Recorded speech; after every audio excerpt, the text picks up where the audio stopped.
So I actually grew up playing ball. So my dad played slow pitch softball, and so kind of just grew up at the ball field. Played a little bit of t-ball and coached pitch growing up, and about 9 or 10 was when I really got into softball.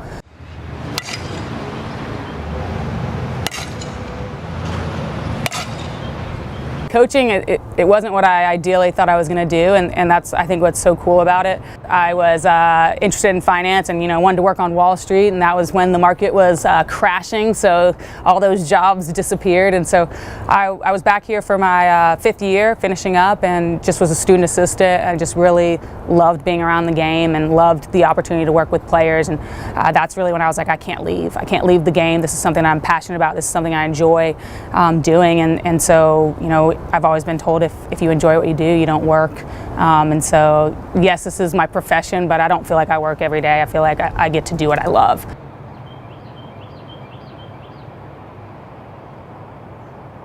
When I got the call from Todd, and when he said he wanted me to be his head coach, I mean, it was just overjoyed with emotion. I mean, I got a little emotional and just was excited because the opportunity to come back here and be a part of this program, a place that has impacted me so much, and have that opportunity to have an impact on our players, was extremely exciting and a goal and a dream of mine. And I think the biggest thing for us when we talk about our players here at Georgia Tech is work ethic and accountability.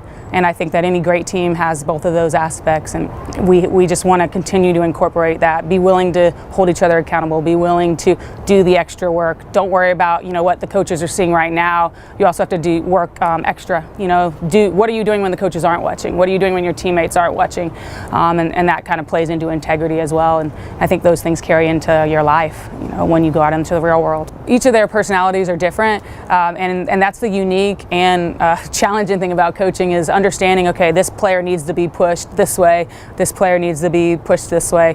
This one wants you to get onto them, this one they need a pat on the back. And so finding that difference. The standards, the expectations on the field are all the same, but the way we motivate those players might be different. We're going to treat everybody fair, we're going to have those same expectations, but this player A might need a little bit more of a nudge, and this one, she needs a different, maybe a little softer around the edges with that one. So, at the end of the day, though, our goal is to get the most out of them, and so it's our job to figure out what that takes for each player.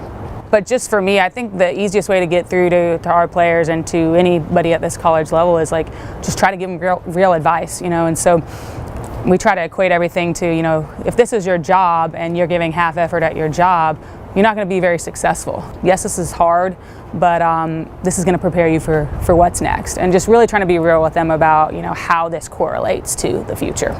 She's awesome. She always pushes us to do our best every single day, has a lot of fire, and it makes us do well for Georgia Tech and her.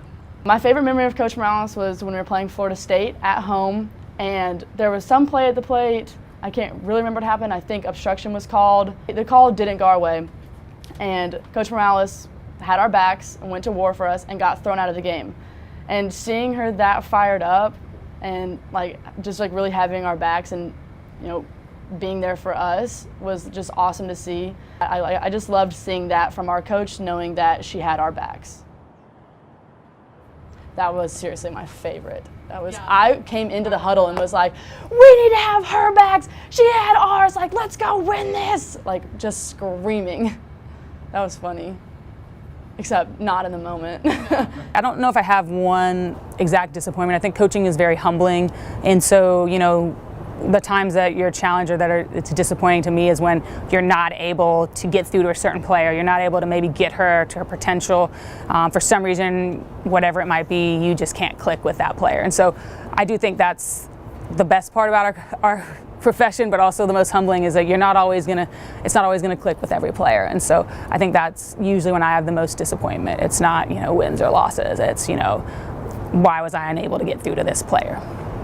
The lives that we impact. I have great relationships with former players, and when they pick up the phone and ask you for advice, at the end of the day, that's what it's about. And we're not friends all the time when they're here because we're coaching them, but having that relationship after they graduate, being a part of their lives, that to me is what I'm most proud of.